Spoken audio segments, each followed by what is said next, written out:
the general principles concerning chatzitza, and which is that if there's something that halachically is intervening on roiv of the person's body, and there is makbid, person is bothered by it, then it makes a chatzitza midoiraisa. If you have either roiv or makbid, that creates a chatzitza midrabanan.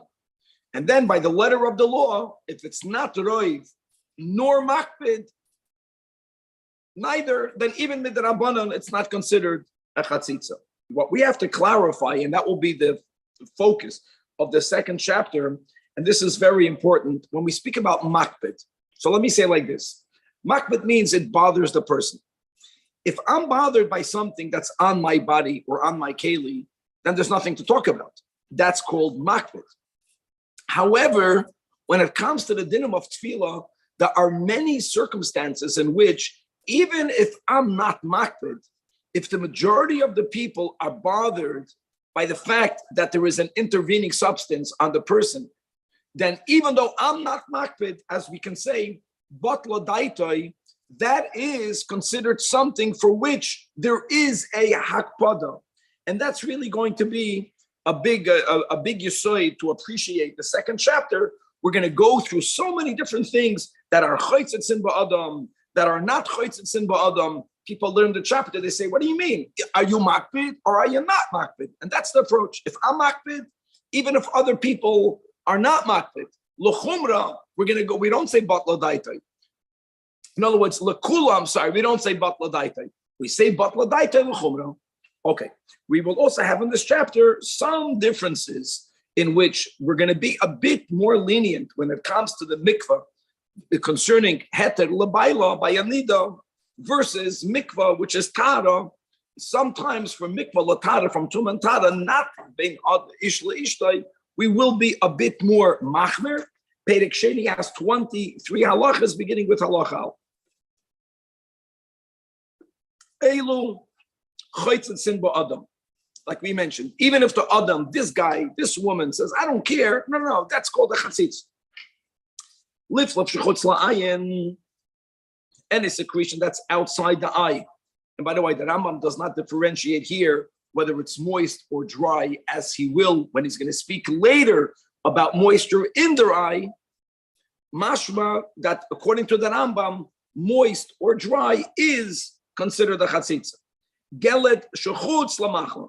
So a fluid that is outside the wound, that is crusting. Big difference in halacha. We're going to learn later about a scab. You can't say that if a person gets a scratch and it's scabbing, they can't go to the mikvah. But we will say that only we'll see later the scab that's over the wound is not a chatzitza.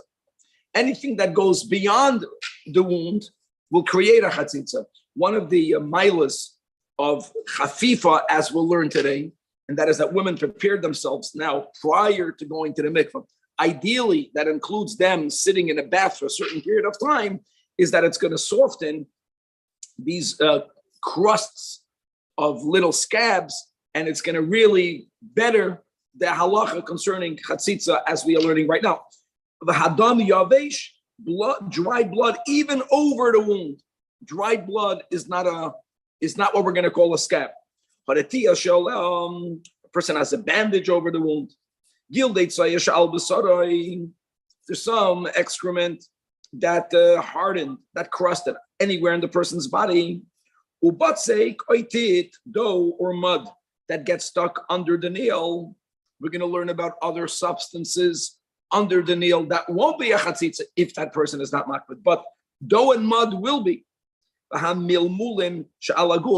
milmulin means when a person has even the dough or the mud or other non-clean substances on one's hands or one's body, and the person rubs their hands together, or they rub another part of the body, whatever is there forms into little balls, and some of those can stay stuck to the person's palms. That's what we're talking about over here. That's the milmulin, or anywhere on the body that came about from the rubbing. The titayovein, thick mud, titayoitzim, potter's clay, the tit shoulder achim, mud that's found on the roads all the times. Even in summer, we're going to see later about the moist mud. Moist mud that's only in winter is not as problematic. This is more harder. This is coarser. However, other muds depends. If it's moist or you better wet, why ain't a chaytzitz? Because nimcha b'mayim. Uchshu yavesh chaytzitz. Now again, just to reiterate for the final time, make it clear, when we're speaking about other muds, don't intervene. If it bothers me, it will be a chatzitza. Following the rules we said above. And therefore, if that is roiv umakbet, midoiraisa problem. Roiv, if it's not even roiv, but amakbet, it's a problem with Rabbanan. Amakbet. Here we're speaking about a person that has some mud. They don't care. So halacha says, is it titayaven or is it other muds? Titayaven doesn't mean mud from Greece. It means very thick mud. Okay. Halacha base. Hadvash, honey, vadyoy, ink, cholav, milk, dam, blood, srafatus, vahateina, vashikma, vacharuf, and the sap of berry bushes, fig trees, wild trees, and carob trees. If they are dry, the sap, then they are chaytzitzin. Lachen, if they're moist, and a chaytzitzin. Ushar kol asrafim, all other saps, bein lachem, bein yaveshim, are going to affect a chatzitza. Now, the dam shenisrach babasar, blood that sticks to the flesh, afilu lach, even afilu lach is chaytzitz. Now, we're not speaking about dam that's over the wound, okay? And here, over the basar. If a person has a loosely hanging limb or flesh, if you remember, we had so many halachas v'negeya, the kashrus, ever menachai. Now we're looking about whether that creates a chatzitza, and it does, because it's here considered already disconnected halachically, but it's stuck on, so it's intervening. So it's chaytzitzin. Halacha gimel. Beis hasasarim ba'isha. And we already spoke about the fact that mayim doesn't have to go there actually, but it has to go there b'koyach potentially. So here we're speaking about the genital area. So chaytzitz achetodiach tchila, because shahazei hasham tamid, if a woman does not wash herself, and v'ha'avak miskabetz, and there's even dust that collects there, and that creates a chatzitza. However, it only is considered the chatzitza, interestingly, if we're speaking about a married woman. It's going to bother her, it's going to bother her husband, but a woman that's single, so then hoyel ve'ena makpedes, and not only her personally, but most penuyos, therefore eno chaytzitz. Halacha daled. Ha'eget shal gabi amaka, bandage, it's on a wound. V'hakaskasim shal gabi hashevet, metal plates that are put on broken bones, and the hashedim, a necklace, v'hanazamim, and nose rings, v'katolois, choker necklaces, v'tabois, and rings. This manchem chazak on the book of Abbas, and here it depends. If they're very strongly, tightly fitted around the flesh, then they're chaytzitzin. If they're loose, ain't chaytzitzin. Halacha hey, chuteyat semer, strands of wool, strands of flax, ritzuos, and other types of straps that women tie to their heads for lenoi to beautify themselves. They are chaytzitzin mipnei shavavdilin ben aguf ben amayim. However, if a woman is going to have what they call hair extensions or hair extenders, hair that they tie to their hair, ein chaytzitzin, mipnei shamayim boim bohem, afapi she'enam rafin. All right, and more about knots in the hair, which is different than these chutei seyar. In this chapter a bit late, halacha 6. Chutim shebatzava, strands that are tied around one's neck. They're not chaytzitz, even if they're made out of flax, because a woman is not going to choke herself. So by default, if it's around the neck, it's going to be raful.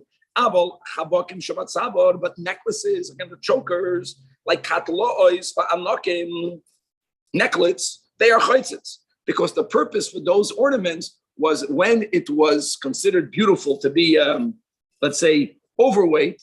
That was the thing then. So a woman that was skinny, she wanted to look like she has more flesh. She would dafka wear these chokers in a way that it would puff up the skin.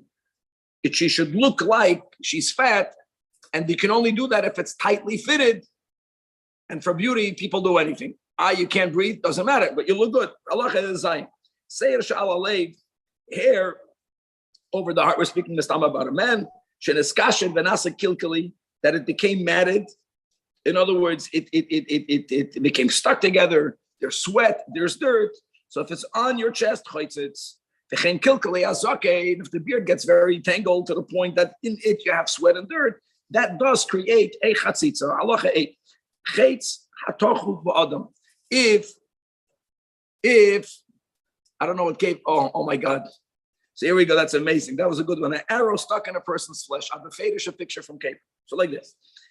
That what if it's protruding outwards, meaning you can see it chaitzes. But if it got stuck in the body, the bullet is stuck in the body, you can't take it out, you can no problem if it's in the body. Because chatzitza means something that's on the outer part of your skin, interposing it from the water.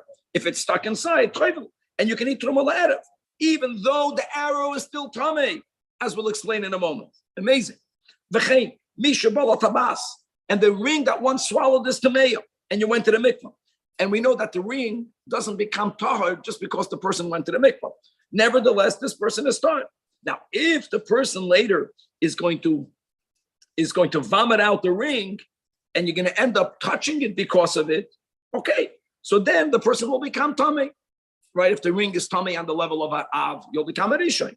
And we already spoke out, shekol habeloyim. Now the key is beguf hachai loy metamin v'loy mistamin. Similarly, another day, if a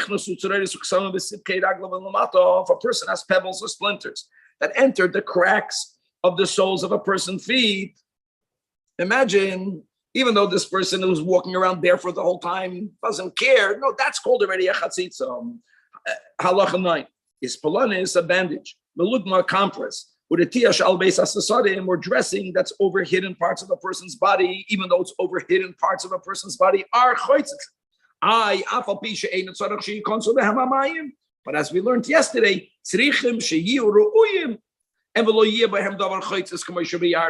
like we mentioned, just for example, stitches in the mouth could be a problem. You don't open your mouth when you go under the water, but you got a problem.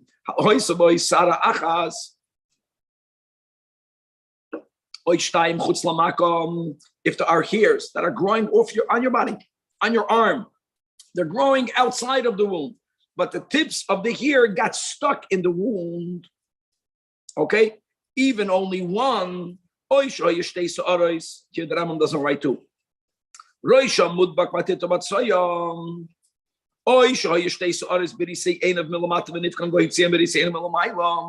hairs from the eyelids, from the lower and the higher, are adhering to each other. The only time that Rambam writes even one is in the beginning, just to point that out. Here and all the other ones, if it's two or more, then halacha 10. A person cannot go to the mikvah when there's dust on one's feet, but unlike the splinters that we spoke about before, the pebbles, just dust, post facto, eino chaitzitz. Halacha yud aleph. When one person holds on to another person or holds on to another utensil and they help them dunk. Now, aside of what we learned yesterday about the meguna, for one person to dunk the other, but again, we have to know how to learn pshat. Maybe it means they're just playing around. It's not only there's no kavanah, it looks like they're just playing around. Or there was exactly 40 sub. Here we're not even speaking about one person dunking the other person over the head. Or even if they did something meguna. Bottom line is that I'm going to the mikvah, but someone was holding on to me when I went under the water. So we say, Hareihem b'tumasa. And even if the grasp was not that tight, so we know that water did go in between the grasp and the person's body. So there was water there. It's a gzeira. Now, if Reuven is holding on to Shimon is going under the water. Prior to Reuven holding on to Shimon, Reuven wetted his hands. And that's just the nature. If Reuven's hands are wet, there will be water going underneath it. So then it's okay. Also, Lahan Tefillah, actually, there are some people that have phobias going under the water. Imagine, what should a woman do if she's in nida, she has to go to the mikvah. So there is such a thing that at times they'll need help from someone else, and that will be the way you do it. Or if you have, let's say, a very young infant that's converting, al das bezdin.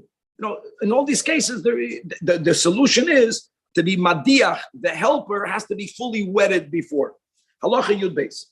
Hamashpelas b'no la'achayda. If a woman, imagine, has her son or her daughter or child slung over her shoulder like a great picture, and she went to the mikvah, the din is lo yosel tefillah, because maybe unbeknownst to her there was some tit on the feet of the child or on his hand, and it got stuck onto the back of the mother. Right now you don't see it, so what? Maybe it only fell off after she went to the mikvah. Halacha Yud Gimel. If she had some of her hair in her mouth, or if she clenched her fists, or she pursed her lips, or she later discovers a bone between her teeth, she did not floss, then wow. Now, another thing, if she placed coins in her mouth and she went into the mikvah. So listen to this. Even though which means she can be with her husband from Nida, she now will become a Rishon. She'll become Tameh because of the spittle. In other words, we're speaking about the spittle that gathers from a Zava, Nida and a Yoledes. Remember, we learned this, has a din of an av. When you put a coin in your mouth, it makes the person accumulate saliva. Now you are having contact with that saliva, so you become a rishon. Now you're mutter to be your muteres labayla. Amazing. The Nim says she will be a rishon latuma. Kimisha naga. It's as if she touched it with her finger, and the same thing will be with a zav. If you're going to the mikveh out there, you don't know where to put your money. The solution is not to put it in your mouth. Bury it and go to the mikveh. But when you bury it, make sure you don't get any the dirt on your hands. Halacha Yudal. Unless you care about it. But if not, most people are not bothered.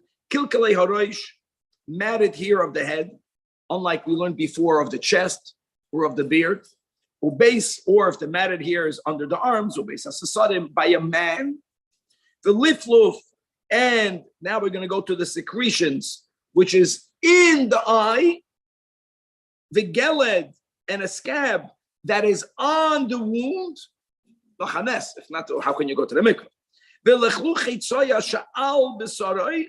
Moist soya, not dry as we had in the beginning. So we learned that what buttsack or tit, maybe it's not part of the body, it's foreign, under the nails is a chatzitza, even though it's soya. But I don't know. The bottom line is it's not a chatzitza. If there's a nail that's loose, the kishus hakoton, very very thin hair. They call this what a peach fuzz, however they call this. It's not called a chatzitza.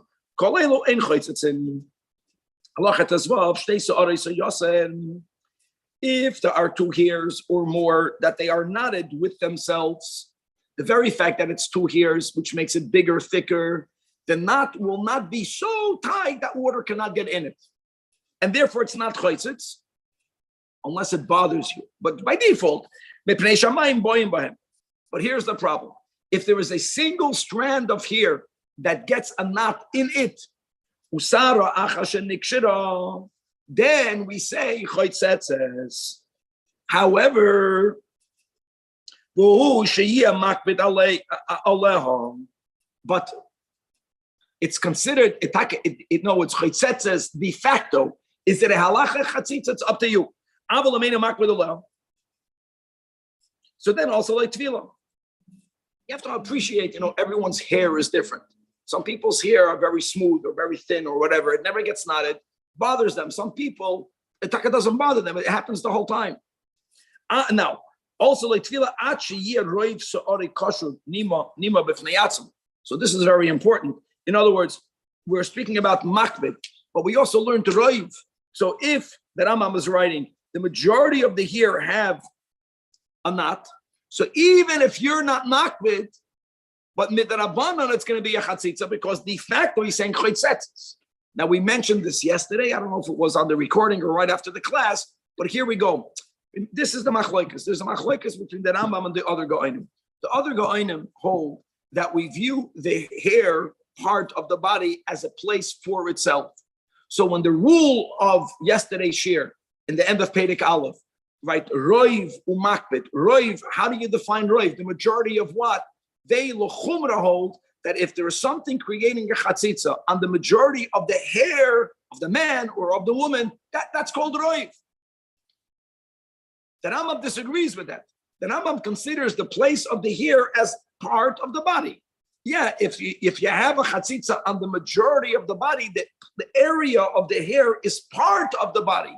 It will add up to the roiv, but it doesn't create its own roiv. So the goyim that were machmer, they consider the hair a makim b'fnei atzmai. So therefore, if a woman has the majority of her hair knotted in a way that every hair has its own knot, even though it doesn't bother her, midrabanan, it's going to be a chatzitza, because that's what we learned. If it's either roiv or makbet, then midrabanan, you got a problem. However, the Rambam holds v'irali that not, you don't judge the makim haseyar as a makim b'fnei atzmai. Shesari shel adam kegufa yuchashav liyan tefila ve'enu keguf b'fnei atzmai kedei shenoimer by roiv haseyar ela afapi. Even if all of the person's hair, every single strand of hair is individually knotted, as long as that person is not makbid, also like tefillah, unless there is a roiv, because on the rest of the body, including the makam haseir, you have a 51% of the body that has a chatzitza. Elam kain, it's not a flachitz, it's acher al gufay, and now v'nimsa hakol roiv gufay, as we learned. And here again, the Rambam says ve'echad anida ve'echad sharat tameim sheyesh v'roisham seir will follow the same rules. Now let's start. So the Rambam writes, Halacha Tazayin, there is a takana from Ezra. If you remember, Ezra made 10 takanas. Here we go. That what? Shatiya isha chayfefes esoara. That a woman, the literal type of chafifa means to comb out. She should comb out her hair, and then she should go to the mikvah. Big machloikas rishonim. We're learning Rambam. The Rambam holds that the takana of Ezra is only concerning the hair. Many rishonim hold that the takana of Ezra was for the whole body. So when we get married, married people, when we learn today in Shulchan Aruch that a woman takes a bath and it's called chafifa, we're not only focusing on the hair, that's because we don't paskin lekula like the Rambam, but we're learning Rambam. So the takana was the hair. Now the question is when to do the chafifa. So the Rambam holds if she can do it at night, right prior to who argues with the Rambam? Rashi. Oh, we remember. What does Rashi hold? Rashi holds that dafka by day. Why dafka by day? Rashi says that once a woman is allowed to go to the mikveh, which is at night, she'll be rushing to go to the mikveh. The advantage of doing chafifa during the day is she's not under pressure. Anyway, she can't go to the mikveh. Machlokes Rashi and Rambam. How do we paskin in Shulchan Aruch that we should follow lechatchila both? That's why we're taught that begin the chafifa during the day, right? Remember? And then you continue it during the night. But anyways, the Rambam holds you do it ideally at night. However, even the Rambam holds b'shas adchak, if there's an illness or any other reason, then you can be chayfif during the day. Not only during the day, you can be chayfif the day prior. Why would you do chafifa day prior? Gives a great example. A woman is going to the mikvah matzeh Shabbos. All right? B'pnei hachoyli, she can't do it at night. So she'll do it during Erev Shabbos during the day. The chefefes will feel Erev Shabbos, and then she'll go to the mikvah matzeh Shabbos. Now, obviously, she'll have to be careful not to undo the chafif. So here we go. Halacha Yud Zayin. Tavla, if she went to the mikvah, and then she finds something that's chaytzitz on her hair. So here we will differentiate as to when did she do the chafifa. So if ba'oisa hayoyim shechaf b'tavla, even though she didn't do the meshubach of night, but she did it at least that day prior. It says mikveh opens up at 7 p.m. She did a chafifa at 5. She did a chafifa at 8 in the morning, but it was on that day. Then even though she finds a chatzitza and she's going to go to the mikveh again, she doesn't have to do a chafifa again.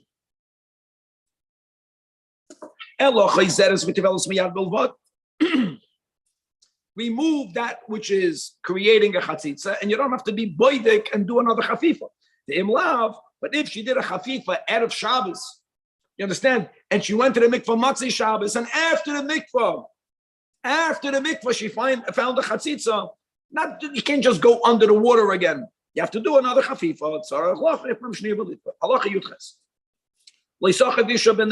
What can you not use today for shampoos, right? So she should not use natron because it's mekatev esaseir. In other words, it's going to cause some hairs to snap. And those pieces of hair won't be removed from that area. They're going to remain there, and that can create a chatzitz. Not what he kataitches here, oak sap, because it snares, it's mesabech, it twines up the hair. Ella, what should be used? She should use hot water, even very hot water, because hot water is mashirin, it smooths out the hair, and it allows for it to be properly combed out. And then she'll discover if there's knots, again, if there's 2 hairs or more, it's not a problem. If it's the same hair, she'll resolve. In contrast, cold water, it tangles the hair. It causes the hair to contract. It causes the hair to be intertwined. So dafka not Ezra made a takana to do chafifa, never use cold water. Halacha yutas. She's feeding cooked food for a child, and she went to the mikvah. Well, you also let tefillah, the mikvah won't be good because of the fats that adhered to the hands. Now, obviously, if she fed her son, like a woman has a family, what is she going to do? And after she feeds her son, she properly washes her hands and she checks them before the mikvah is gavaldik. Okay. Halacha yachaf. Sarta b'vsarav. She scratched her skin to the point where it bled, and she went to the mikvah. So if she went to the mikvah within 3 days of getting that wound, that whole area is not a problem. Because as we learned, if it's not hard, you're good. But after 3 days, so things are adhered to it, and they're very hard, choitzitz, because of the dam, nikpe, sham, kagelet, shal gabi amakom. Okay, now, there is a solution, guys. I just want to tell you. We don't only say that Ezra made a takana to go chafifa on the hair. Chafifa means, again, that a woman is going to sit in the bath before she goes to the mikvah. That's going to take away that hardness. Okay. There won't be any coagulated blood when you sit in the bath for, who knows, for 20 minutes. You have secretions that are inside the eye. Here it depends. Unlike the beginning, right? Outside is always a chatzitza. Here, if it's hard, like the scab after a few days, if you're not doing soaking in the bath, then what's the definition of hard? It's starting to change colors. It's becoming yellowish. Then it's choitzitz benida, meaning that secretions in the eye that are soft don't create a chatzitz. Halacha chaf aleph. Koichal shema'ayin. It was very common, even by men. They would have this blue ointment that was inside the eye. Eino choitzitz. However, if the blue is outside the eye, yes, choitzitz. If it's a woman who naturally she's blinking the whole time, even that which is outside the eye. Now you have to know exactly how that blue ointment worked.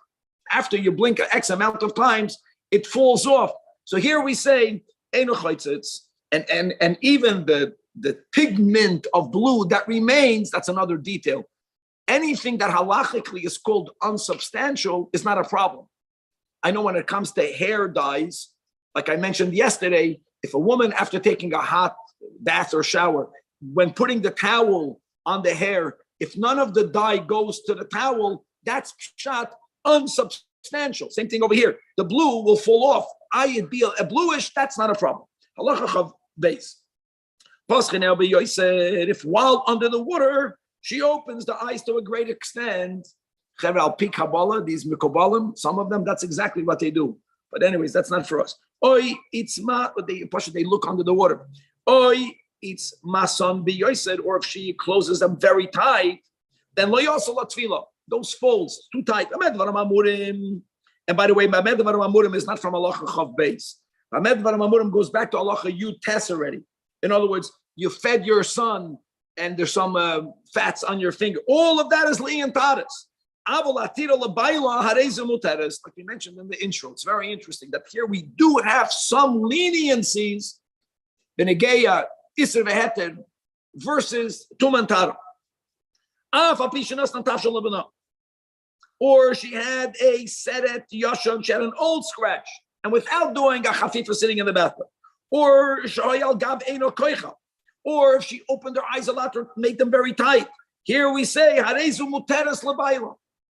Shkola Dvaram Ha'elu, V'chayoytzim Mehem really only created a Chatzitza Midrabanan, and they only made a Gezeda concerning Tares, but Le'ingen Bia, Heter Labayla, Loi Gazru. Another din, V'chol HaChoytzitz Banida, Letoharois. Choytzitz B'shara Tmeim Le'ina Toharois. In other words, we're not only focusing on a Nida for Tares. No, any other man that's going to the mikvah, these rules, a man has to go to the mikvah, the same thing. If he's going to have some fats of food on his hand, like we mentioned, if he didn't properly wash it off, you got yourself a chatzitz. And also, the choitzitz bager, b'shas tefillah. By the convert, we're more machmir and not lenient in the dinim that we mentioned from halacha yutes until the middle of halacha chav beis. And this chapter's final halacha mishotavel, if a person went to the mikveh, but Allah, the nimtza all of the choitzitz, and after the mikveh they found something that's problematic. Meaning,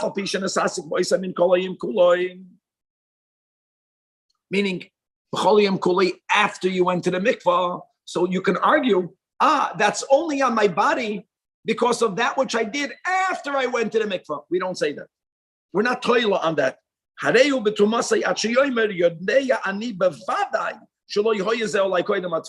Why is that? Because a person who went to the mikvah had a cheskas tuma, and they have to be certain that they removed it.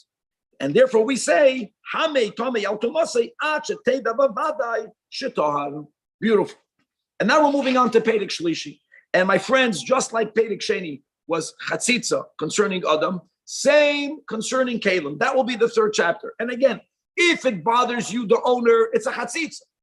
Question is, are there certain scenarios where it might not bother you, but nevertheless, batla daitoi, if the halacha says that is considered a chatzitza, we're going to learn, interestingly, what were to happen if there's a keli that's tamei, but it has mashkin in it during tefillah. Other than water, mashkin themselves remain tamei. And we're going to see whether those liquids in a cup, whether they create a chatzitza when they do, and when they don't. When do waters have to enter the inner part of the keli, which is the common rule, and when do we have the exceptions that a keli whose insides are never used, even though there is an inside, you don't need for the waters to enter the inside. Perek Shlishi, and all about chatzitza b'kelim, has 26 halachas, beginning with halacha al. Be'elu chatzim b'kelim, mamish gavaldik, pitch and mortar, v'chayotze b'hen. Now, hold on.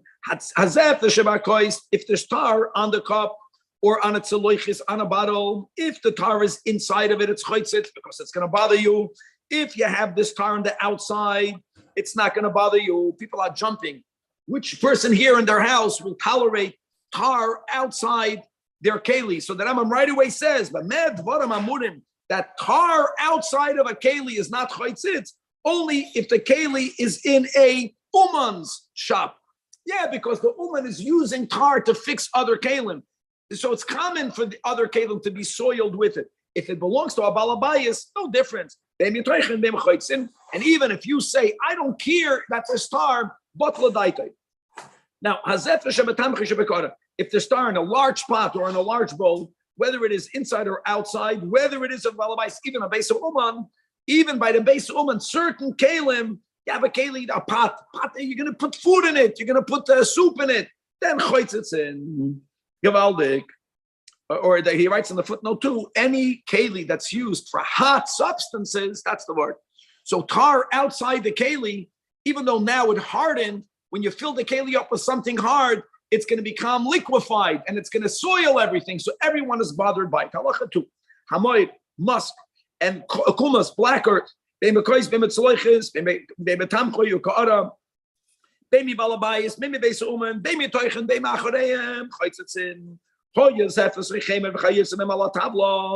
If If you have mortar or the like on a countertop or on a table, or on this little small bench, if they were clean, it's amazing. When you have something that's clean and you have a little bit of pitch or mortar, it's going to bother. Not you, generally. But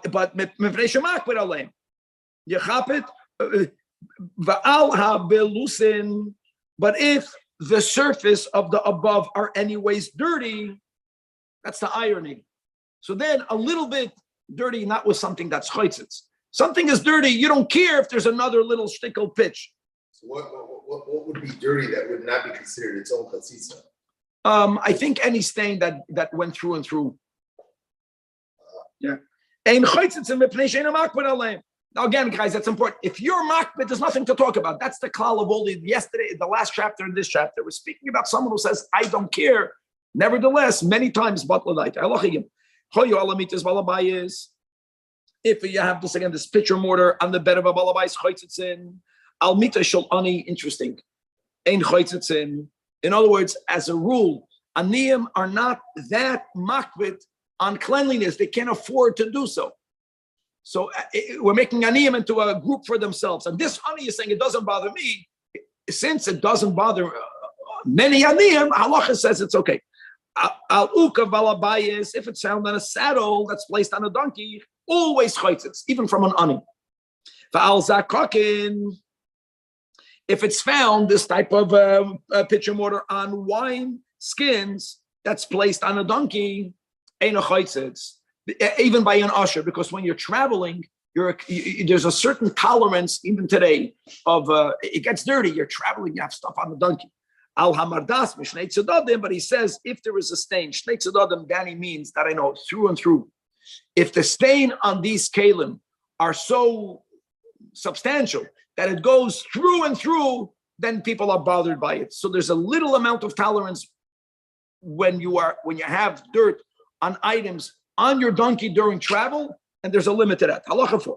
You have pitcher mortar that I found even only on one side. But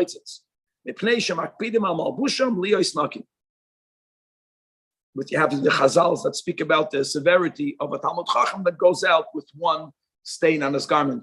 My teacher, many years ago, told me, if a Talmud Chacham only has one stain, this is not Talmud Chacham, he shouldn't even notice it. You should have 4 coffee stains. That's good. If you notice it, that's a bad joke. Point is that there's a certain level of nikius that is expected of a Talmud Chacham. Al big de yamo aretz. There, only mishnei tzedadim. If it's through and through, it's chaytzitz. Mitzad echad ein chaytzitz. Halacha hey. Hoyal mitbachay shel zapasim. If you have, again, we're speaking about pitch and mortar or other types of stains that are found on the handkerchiefs of people that work with tar.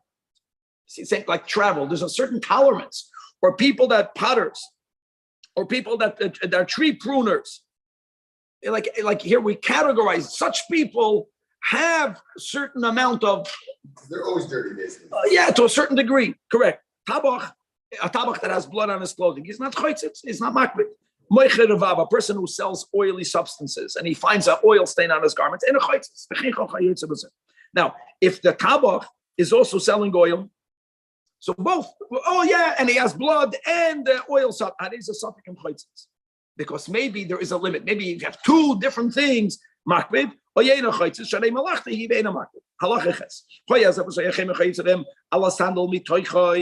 means inside your shoe, especially on the top part of your shoe.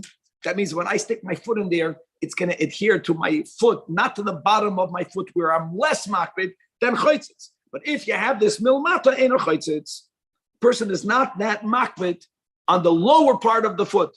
Again, you can argue that maybe nowadays things change. Maybe when people then, there was no cement, and they're lucky them, and people walked around a lot barefoot, so there was a certain higher amount of tolerance. Yeah. No, it's if inside my shoe there's something in there, I'm not makbid because there's a certain tolerance for something that will only stick to the bottom of my foot. This is nowadays, right? You have your chairs that you have when you have a lot of guests. when you clean them, when you put them out, Danny, what do you clean? You clean the parts that people might touch. Of course, the place where people sit on, or where you lean your back, even the sides. But milmata, like look at your chair right now. If there's a little bit of dirt milmata, it's not going to bother you. So then it's not chaytzis. Halachanai. The chluchit soya that's on a chair or on a cathedra, ha-mich-bashim, on a carriage, on a carriage, and they are already laundered. We're speaking about different chairs that could be washed. That's the pshat. This soya, Danny, they get washed away easily. Very good. But if you have dregs, and the dirt came from dregs that are left in a cup or in a bottle, it's harder to wash that away. That's the pshat. Or they would have a shed as a necklace or a collar. And sometimes to make it more comfortable, they would have cottons that would be inside of it that would prevent it from irritating the skin, or these cottons that were put under a bell. All of these cases, it depends. If they are soft, that we have it in the previous chapter, higlidu. Now, whether the higlidu goes on the tit ubatzek, maybe it goes to everything that we mentioned, then they will create a chatzitza. That's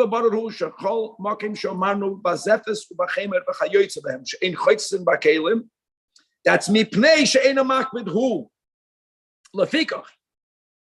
Im hoya roiv hakli chafui bezefes u'bechemer chayoytze behem. So again, let's go back to what we learned at the end of Perek Aleph. There's two things. There's roiv and there's makbid.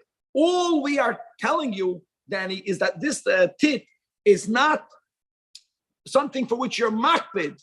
It doesn't mean it's not a chatzitza. So therefore, if it's covering the roiv, well, you also like tefillah, midrabanan, even if you're not makbid. K'may shebiyanu, afal pi she'ena makbid.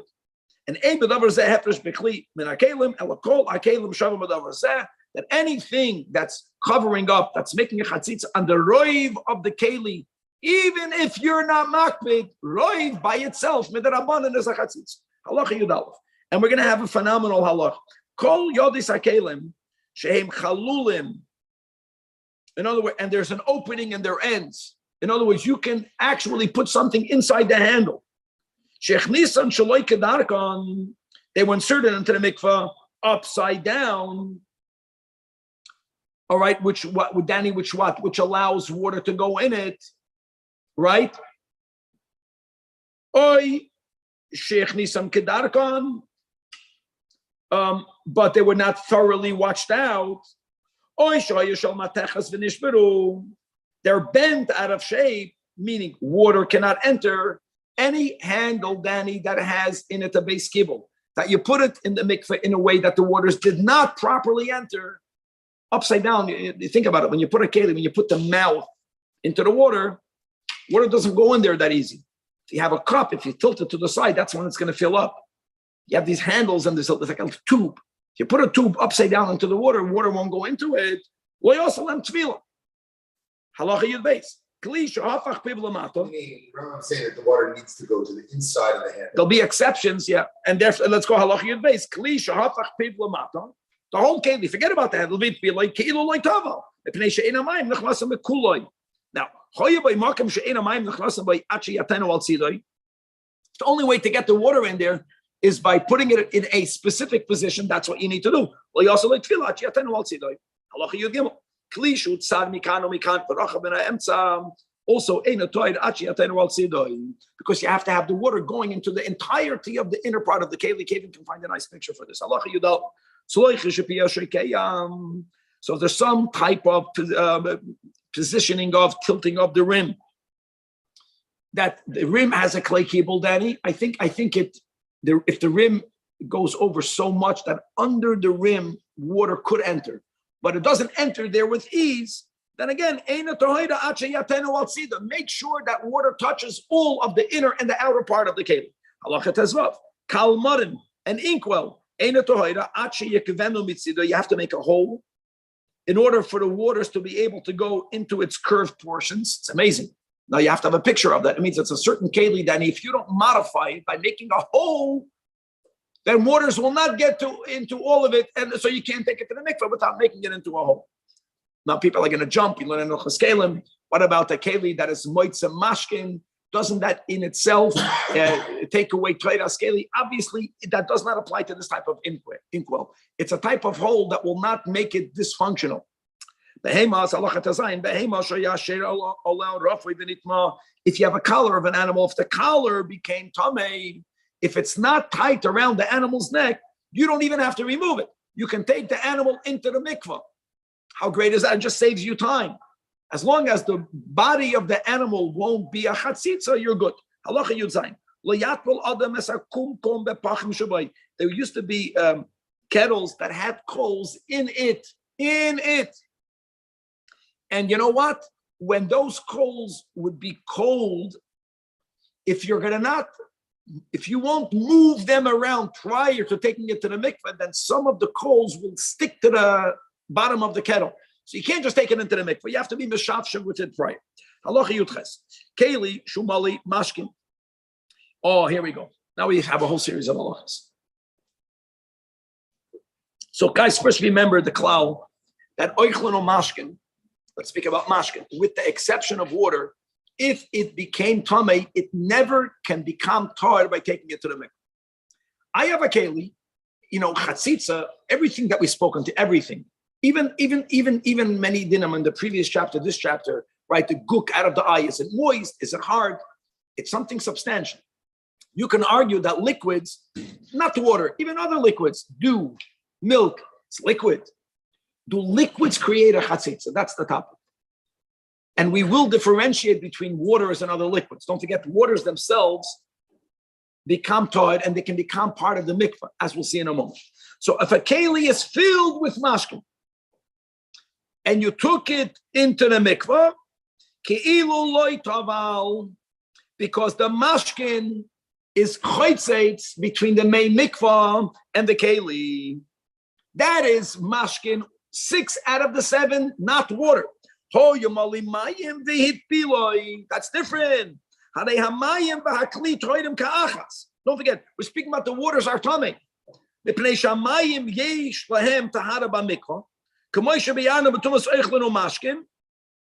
So since it is becoming tahar, it no longer creates a chatzitz.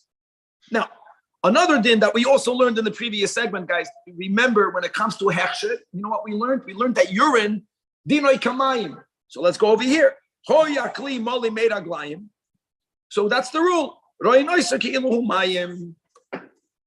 And therefore, since it becomes tahar, not that made aglayim or tamei, made aglayim is not one of the 7 liquids, but since it could be machshit, it does not create a chatzitza. Now, what's the uniqueness of mechatos, my friends? Because since there is kedusha, it's amazing. Kedusha makes something chashuv. So now, meaning that when you stick that keli into the water, once you have roiv mayim, then the mechatos is bottle. Water doesn't create a chatzitza, so the keli is tar. Beautiful. But the imlav, the mechatos is considered a thing for itself in a positive way because of its kedusha. So it creates a chatzitza.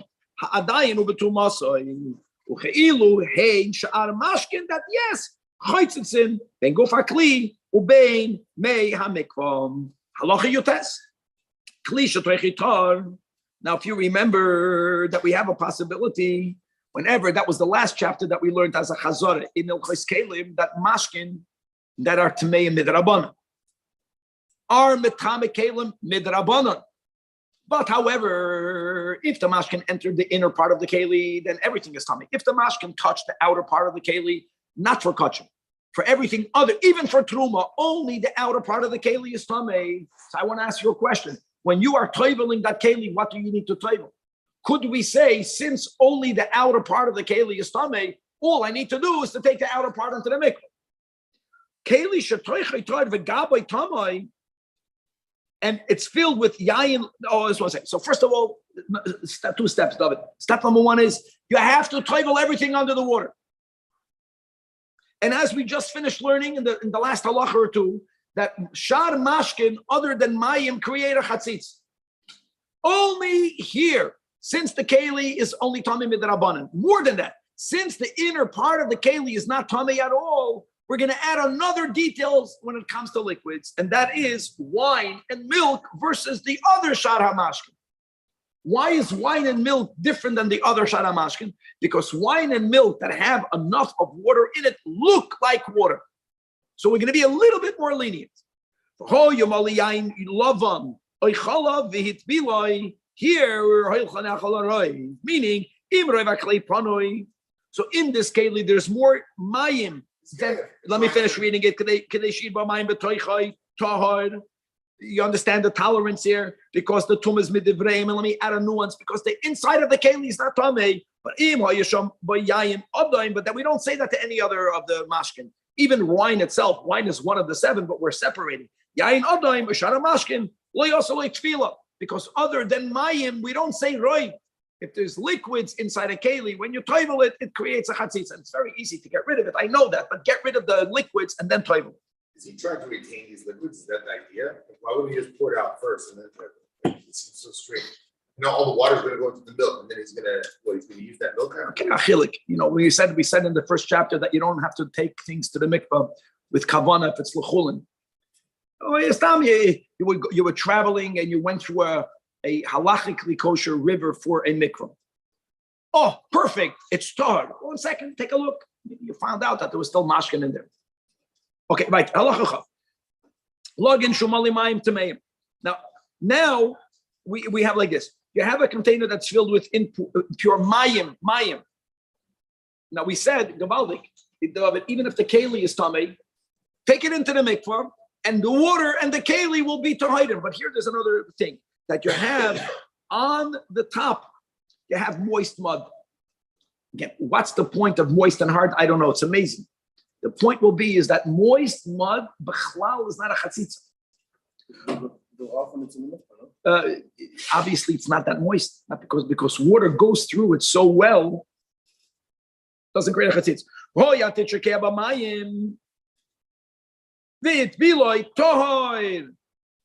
Notice the May mikvah goes easily through this moist mud. But thick mud, nicht.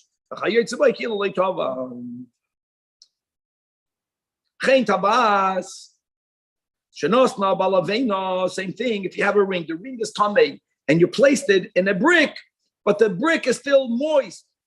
In other words, the waters go through the substance of this brick, and you toivel the ring. Same thing. If it doesn't create a chatzitza, then toivel. But if you have tit yavein, if you have thick mud, ki'ilu lo tavlom.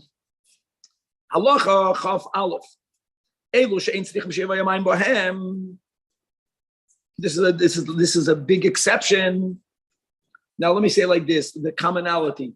Anything over here that you plan to leave as is, that you don't plan to untie, we consider even a knot as part of the keli. We're going to speak a lot about tefillin that has a loose knot, which is ironically more problematic because at some point you will tighten it. So even though it's loose, but it's bad enough that it's called a chatzitza. If it is the way it's going to be, you're not going to have to change it. Then it's part of the keli the way that keli is. Let's go. Stam kishrei big day aniyim. When a poor person has a hole in their garment, again aniyim. What do normal people do? Today in America, you buy a new garment. You know what people used to do? They would put a patch. If someone is very poor, what's the solution instead of a patch? Cheaper, you make a knot. It's very primitive. Now, if you wouldn't be a nani, even though you made a knot right now, because you're not going to go right now in the street with a hole in your pants, you will be undoing the knot and putting on a patch. Any knot that will be undone, then the chatzitza. Because a knot, like we had the knot on the hairs, a knot does not allow the water to touch all parts of the inside of the knot. But any knot that will be left the way it is, that's not a problem. But even if you're the ani again, like we keep on learning, if you say, no, I'm taking ani, but I'm not going to walk around with the knot when I get hold of a patch, when I can afford to buy a patch, then chaytzitz. The kishle big balabatim stamam chaytzitzim. But if this here, but interesting here, if this balabai says, no, I'm fine with the knot. Einam chaytzitzim. Another scenario. Kishrei nimi begadim shenikrishu malayim. We have today a talus gadol. It was very common that they would leave fringes at the edge of garments. You know what would happen sometimes by itself? That's the key. Is that those fringes, as time went on, you put it on, you take it off, you fold it, you unfold it, they knot up at their ends. Little knots that happen by themselves won't be knots that will bother you. That's the mila here. The chevet hasandal. There are certain loops in a sandal, David, that you will leave them the way they are.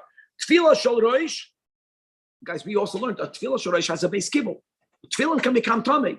Like you think about it, people would take the tefillin, of course they would take out the parshiyos, but they would take the box into the mikvah. So can I leave the straps of the tefillin? If the straps of the tefillin, if the katzit says the vuka meratzua bava chazaka, if I will leave it the way it is, I'm happy the way it is. That's good. It's better that way. Or the hand tefillin. Now, if you know by a hand tefillin, I know there are different minhagim how to make a knot. But if the knot in the hand tefillin is fixedly affirmed, which means, let's go with, you want for the knot to be touching the bias, it's there. You'll leave that the way it is. When you'll do the mitzvah, you're going to leave the knot. That's good. I don't care that there is a knot. I want it to have a knot. Or different types of handles for drinking pouches where they made knots and they would leave those knots there. That's the key. That is not a problem. Like he began in Halacha Chaf Aleph.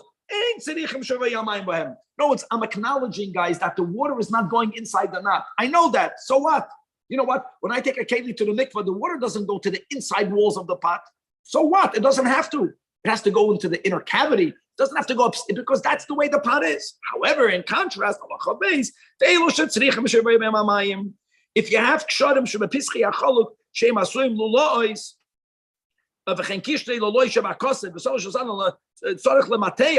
these are all you have to a knot that's in a garment that you will not leave it the way it is. Even if you're not going to undo the knot, but you're going to stretch it. First stretch it and then take it to the mikvah. It's simple klal.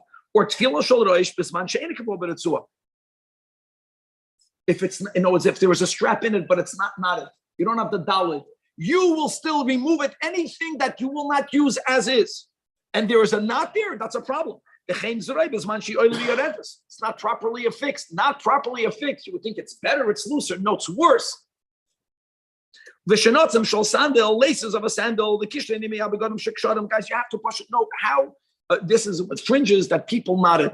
These knotted they will take out. Before we learned in Chaf Aleph, the little knots that happen by itself, which won't bother you, these will bother you. Whether you're going to open it, whether you're going to extend it, if it's not the way it is, then it's a chatzitza. Hasalim shel gas v'shel badu, baskets. The problem is that there are certain strands, right? These strands have to be firm. All you need to do is lechatet. You have to scratch around them. Why do you have to scratch around them? Because in baskets, there's a lot of schmutz from the product, like the dregs of the olives are stuck in between the strands. Then you have to shake it out. Here, since people sometimes have the contents in it removed, you have to remove the contents. Even though many times you will never go to the inside. A pillowcase in a pillow, use of our words. You have to remove the pillow from the pillowcase. I use the pillow in the pillowcase. Yeah, but sometimes you remove it. So therefore, you have to remove it before you take it to the mikvah. It's anything that at times at least will be changed, then you have a bigger issue with chatzitz. Halacha chav gimel, kesas agula, the inner space of a round leather cushion, the inner space of a ball. Like you don't undo a ball. Think about it. You have a leather ball. Do you have to unsew the ball? That not. Because that's the way it is. We don't care. These are the exceptions. I don't care if the water doesn't go in the inner part. you have a form upon which you put a shoe. Some of these forms, whether they were made out of wood, I don't care what, they can have a hollow part inside, but no one uses the hollow part inside. It's only used as a form. A hakomeya, which people do not open up. A tefillin, think about the tefillin proper. That's the exceptions. And zaklal, you know what it sounds to me like? I can be wrong. Maybe they would not even remove the parshios. Like,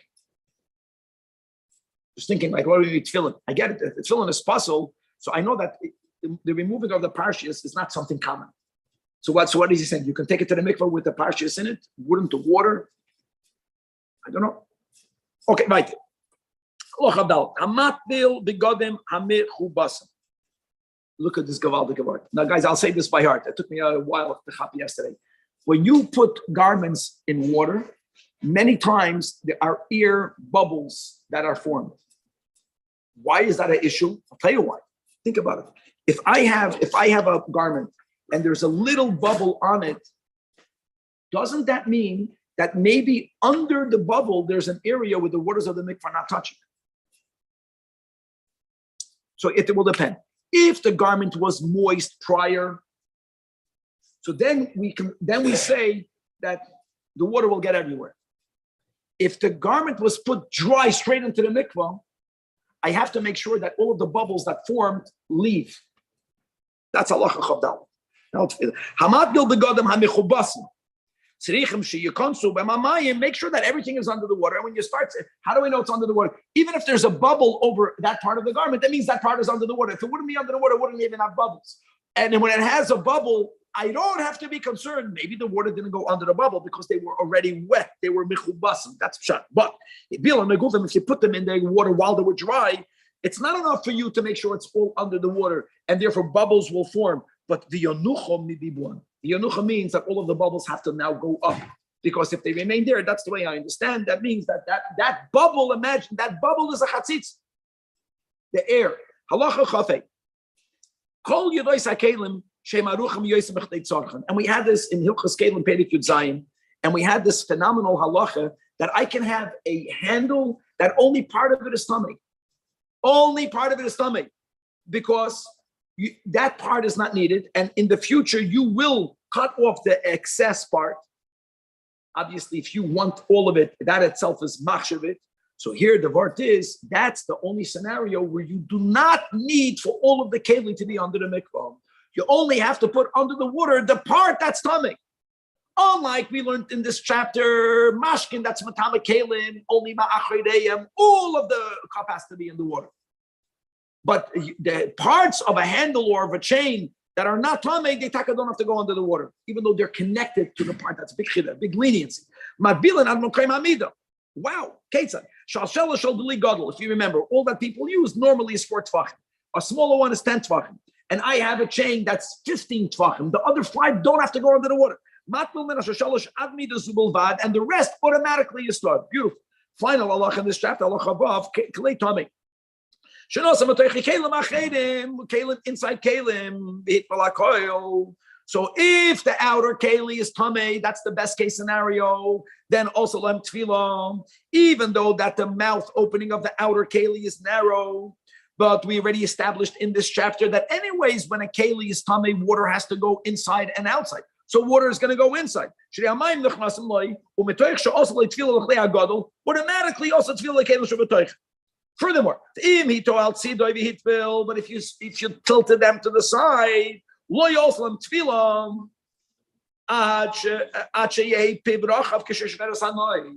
guys, this is huge. So this is my keli. Even though water entered, even though if my keli is on the side, we do not consider the waters in here to be mikvah waters, unless hashaka, which means that the opening of the keli is an area where you can stick 2 fingers and turn it. If it's smaller than that, even though the waters that entered were good enough to toivel the outer keli, because the waters that entered was from the mikvah, but the waters that are in the keli are considered separated, and they're not powerful enough to be matayed the kelim inside of it. If the opening of the mouth is kishesh peres hanoi, that's called hashaka. Now, the chain, Im hayakli tar. Now, if the outer keli is tar, and inside you put kelim We're to. talking about when there's like liquid inside the cleat, right? Even though there's liquids inside the kli, if it's on a tilt, you got a problem. If it's not kasher, it's not. It's gone. No, if I care, the water. No, there's kalim inside. We want to know whether the kalim inside becoming tar, and you put it now. If the outer keli is tar, then also the kalim tameim, and with bilam lo yoslam tefillah gevaldik. Even if you're standing it upright.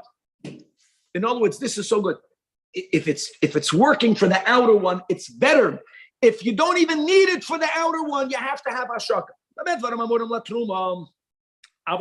Guys, we learned this, one of the milas that Chazal made lakodesh, never.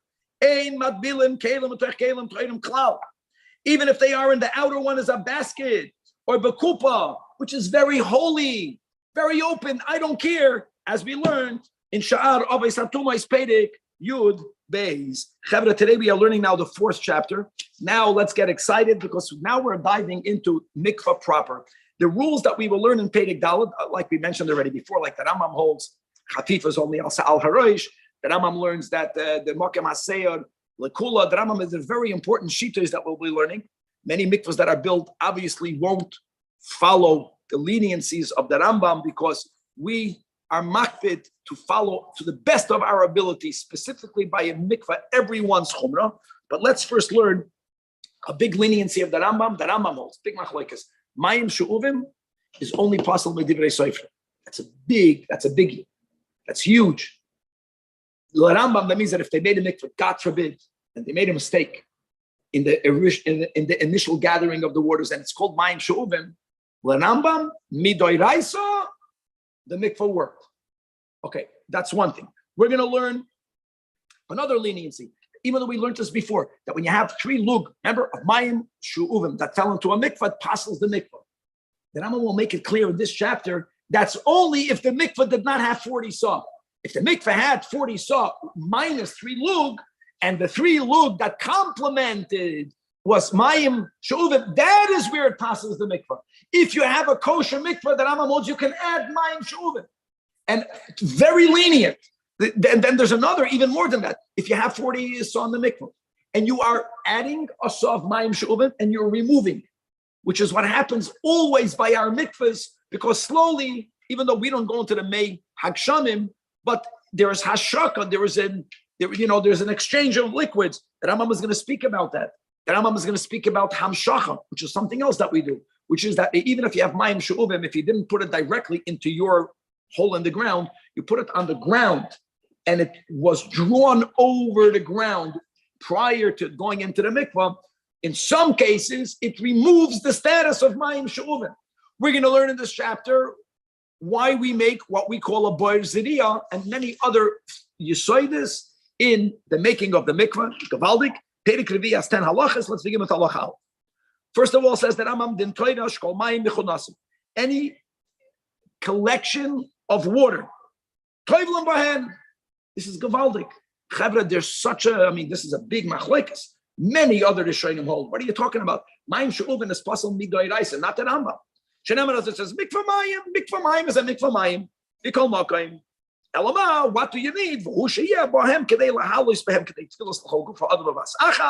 And the Chazal were Meshayed. How much quantity of liquid do you need in order for an average person to be able to be fully immersed under it?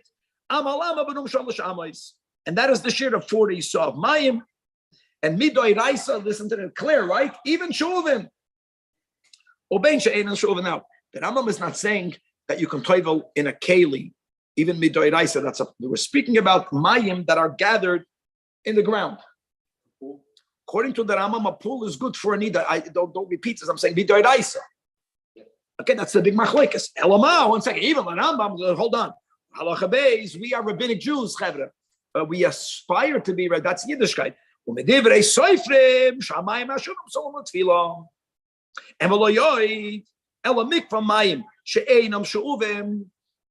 you have good waters, but we're gonna limit this problem.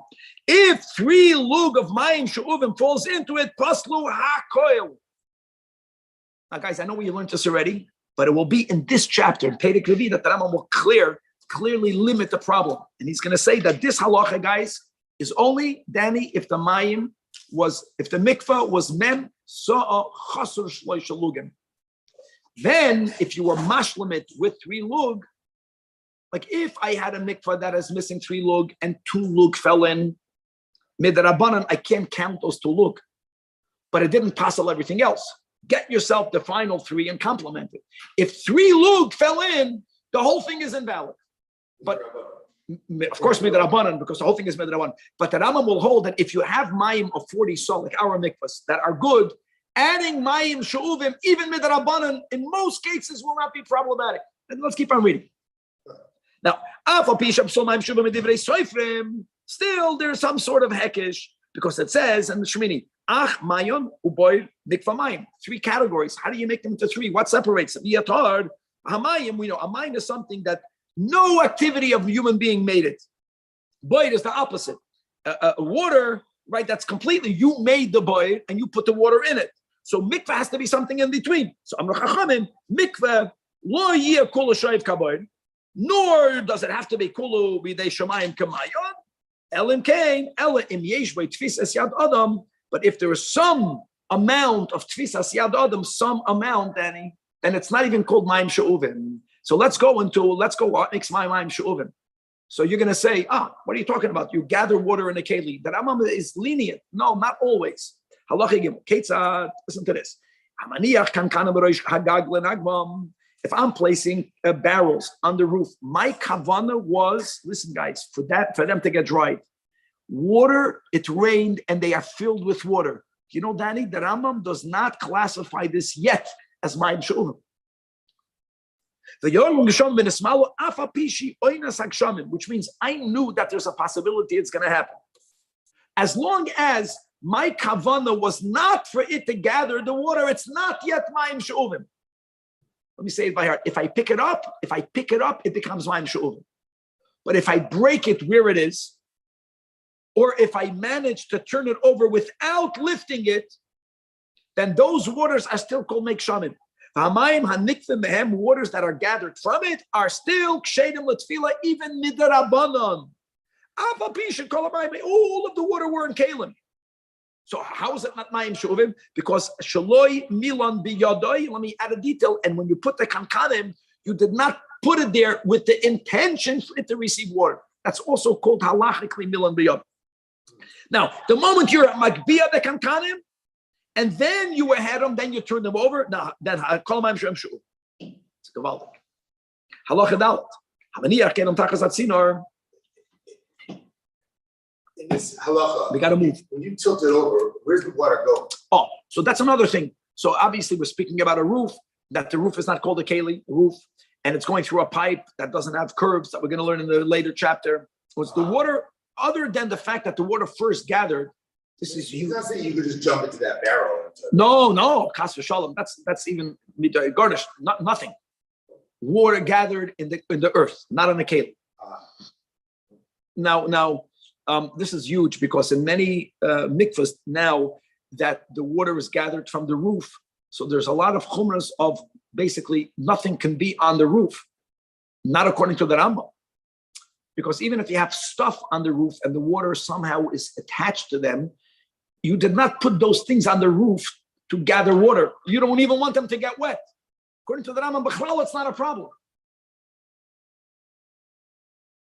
Like by our mikvah that we're building, we have a whole thing of, but first we have to gather the mayim, and only then can you build a playground. And if we're going to end up refilling the oitzet every 10 years, then we're going to have to take apart the playground mamish. You have no idea how strict they are with basically nothing being on the roof, but not according to the Rambam. Let's go right. If you put the containers under a drainage pipe, now here, unlike putting it on the roof, what do you think? You know it's going to get wet. Meaning it doesn't matter whether it's rainy season or not rainy season. From kelim that are not mekabel tuma, it makes a lot of sense. In other words, when you put, why did you put it under the drain pipe? Because you wanted to get wetted, even though you thought it's only going to rain in a month from now. Putting something on the roof is to get dry. Putting something under a drain pipe is because you want it to get wet. Now, the im kafam apim, even if you turned them upside down or if you broke them, without lifting them up. Now,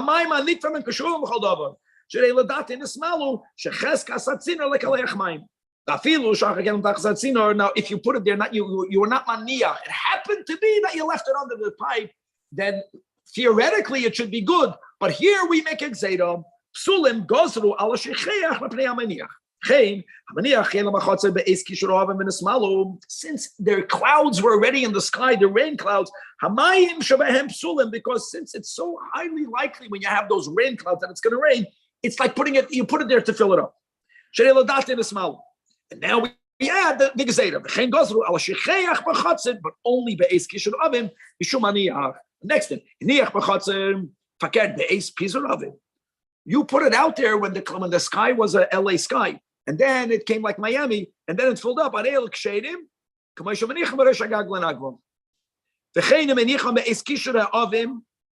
you put it there when it was overcast, and then it opened up. And then Venismalu, even though you put the Kalim, be'ez kishur avim, guys, all of this is that, Danny, you really did not dafka want it to get filled up. You just put it out there then. Or maybe even if you put it to fill up with water, the fact that there was a pizur of the oven, that original kavana went away. Now there are kashedim, and therefore that's the chiddush of the Rambam, the leniency that even though water is in a keli, if it was not placed there for it to be filled with water, as long as you don't lift it up. So how are you going to get rid of the water? Either break it or just tilt it to the side. Hamayim hanikvam behem are kashedim. Halacha hey hasayod, someone who's applying lime that she forgot in otzitz b'mikvah in a small mayim because it rained. Even though the majority of the waters are in this otzitz, now this otzitz is a keli. All you need to do, therefore, is break it. The nimsa mikvah kol ekash. We're just extending the leniency. Let Rambam, not koshin midoiraisa. Midoiraisa, I don't even care if it's mayim shuvim. Even on a rabbinic level, you got yourself a kosher mikvah. You're arranging containers in a mikvah. And it happened to be that these containers were filled with water. All the mikvahs are now in the kankanim. Amazing. Now, when we learned in the beginning of this chapter, and we learned this in Hilchos Kalim, or maybe in the segment prior, that shloisha, one of the takanas is that shloisha lugan mayim is poisel the mikvah. Says that Rambam, not so quick. Keitzad poisel mayim shulim is a mikvah b'shloisha lugan.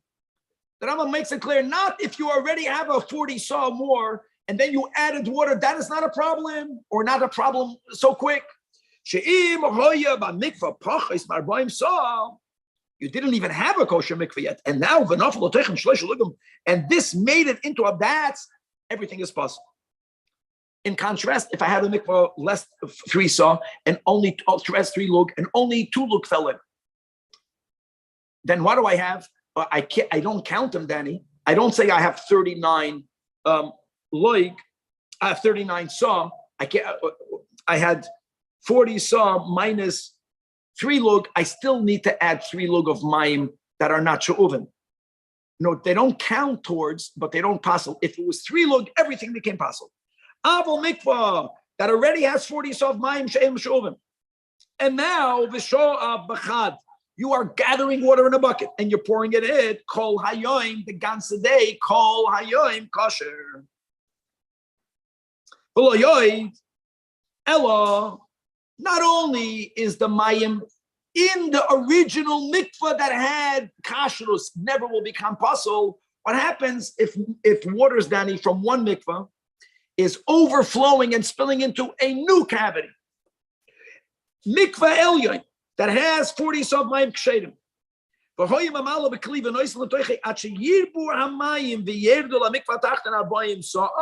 That lower mikvah is kosher.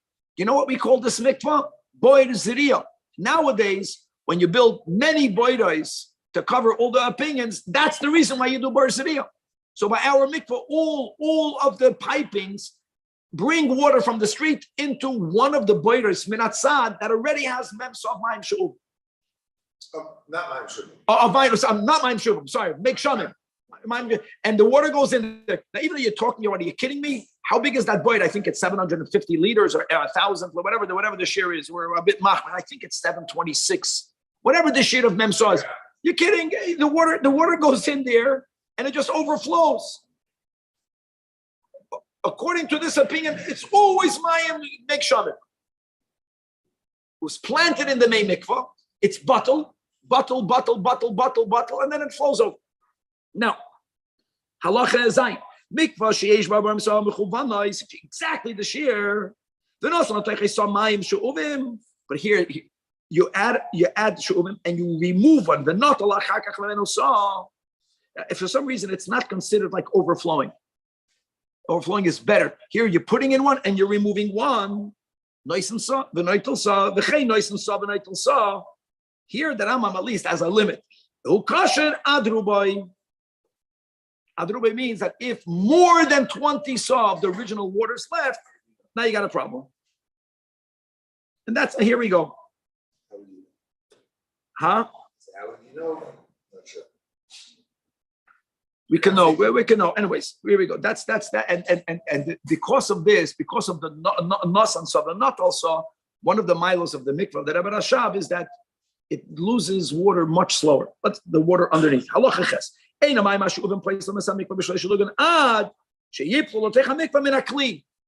when you don't even have the 40 saw, then either has.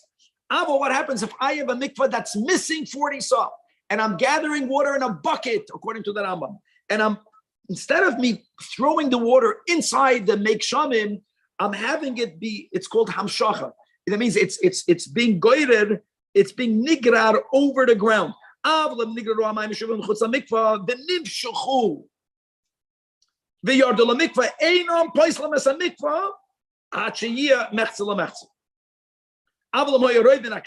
the mikvah remains kosher.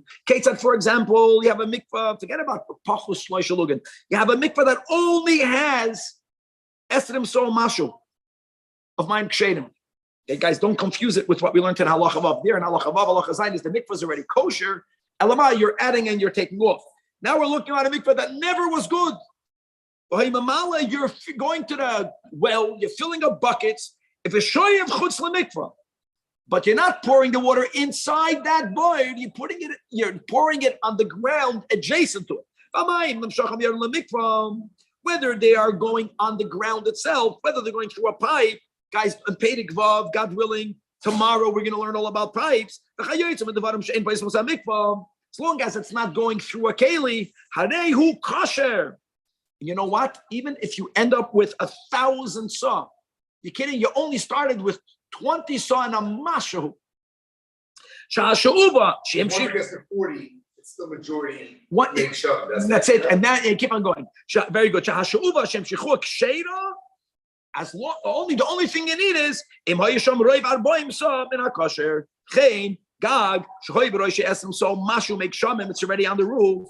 Umin leibik seifer v'noslecha pachas me'esrim shenimtza hakol pasol. Why? Because you put everything. Because you put those waters into a keli.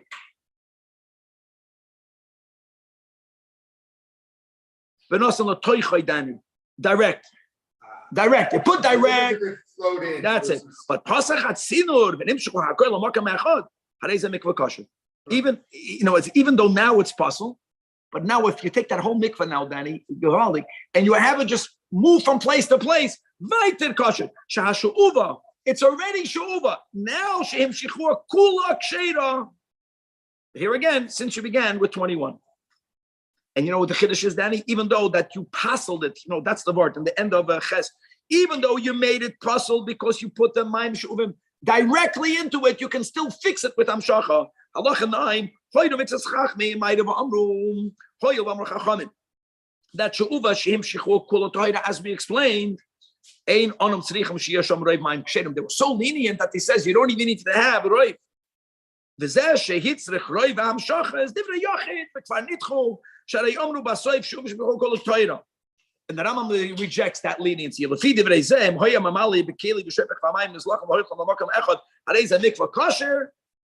who? No one does that. Or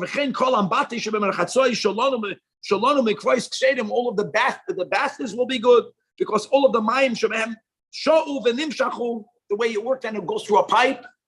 So the Rambam strongly disagrees with it. The Rambam holds that you need to have 21 Danny, 20 son, a little bit of make shamim that were never mayim shu'um. As long as you start with that. And then, as long as now shloisha lugin mayim, we learn pasels the mikvah, but that's if you pour it directly. If you pour it near it and all of the waters, because by us we have hamshacha and the zriya, we do everything. Let's go back. Halacha, you define halacha. Make shamim. But it's fascinating to think that theoretically, if you have 21 of make shamim, you just turn on a pipe, fill it up, and have a bath, and that's kosher mikvah according to the Rambam. Correct. Yeah, people do that. You have to appreciate how chomer we are today. Meaning, with our range right now, if our pools were empty, and we let it fill up with, what do you call it? We're good. And then let the rest come in. Make shamim u'mei she'uvim, she'hoyu m'savim b'chatzer. So you have waters that are mixed in a courtyard, and all of them are flowing into a uka, means a cavity shebachatzer. Or they are flowing into some sort of steps on which waters gather. Steps that are built into the ground. The steps that you find in normally an underground ma'arais. So the din will be take im roiv min kosher, then kosher. Because the Rambam, even the Rambam is, so to say, machmer, as long as you have roiv. The im roiv in apostle, mechsal mechzem, apostle, emosai, bisman shemis orvim, shalai gila mikvah. You have to have amshacha, but amshacha with the earth. In other words,